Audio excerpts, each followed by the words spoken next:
If you want to know your spouse more, understand how their parents treated them growing up. The more you know about their family, the more you know about their tendencies that they do. For example, does your significant other get defensive every single time you ask them a question when in all actuality, you're just trying to understand why they did what they did? For example, oh, why didn't you do the dishes? Well, I was so busy at work and everything like that, and when I grew up, Disney Channel told me that there was a song and dance with every chore, and it's not.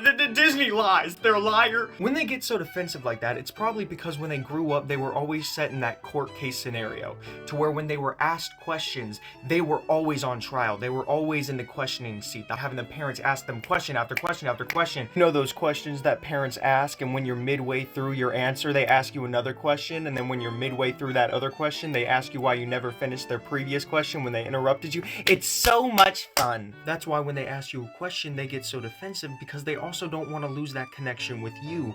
But what they don't realize is that if there is no threat to the connection at all, there's no need to be defensive. So having a person genuinely concerned why they did what they did is kind of a shock. But understanding that sometimes you have to communicate where your standpoint is of, hey, when I asked you why didn't you do the dishes, I wanted to know to see if I could help you. Some people blame their partner because they're so used to being in a household where no one accepts the blame, so they have to redirect it to where it's like, hey, I was wondering why you didn't get to the dishes, and they're like, hey, I remember a month ago when you didn't vacuum and it made me very upset. Then that creates a conflict, when in all actuality, that type of situation is kind of like seeing a crime scene, calling it in, and blaming the detective. Doesn't really make sense, right? Detective is there to figure out the motive and what was the cause of the problem, not automatically who is to blame. If you sit there and be like, oh man, it didn't even cross my mind, I'm so sorry, like I was so focused on other things, I will get right to it. That is depleting the conflict entirely, and it also gives you time for your partner to be like, well, do you need help with it? Or maybe we can switch jobs. If you don't like the dishes, I can do the dishes. I know sometimes when you touch a little like icky stuff, it's just ugh. And maybe you can just do the laundry because I hate folding. Not only does it give you time to be like, hey, I'm taking accountability, but it also gives you that connection of being like, how can we work this out?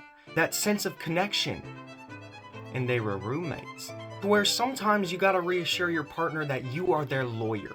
And sometimes this person has to comprehend that you are not their parents. I know your significant other isn't like your parents. Oedipus is starting to piss me off real good. So yes, sometimes you gotta reassure your partner that you are their lawyer. So another analogy that might help you in certain situations.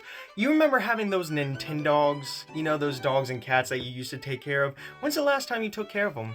I wonder if they miss you. I wonder if they feel neglected. Having all that attention put on them and then all of a sudden one day, gone. Never to check on them again. And that's how it feels when you ghost someone after giving them a buttload of attention and then never communicating why. You're welcome. You guys have a good day. Love you.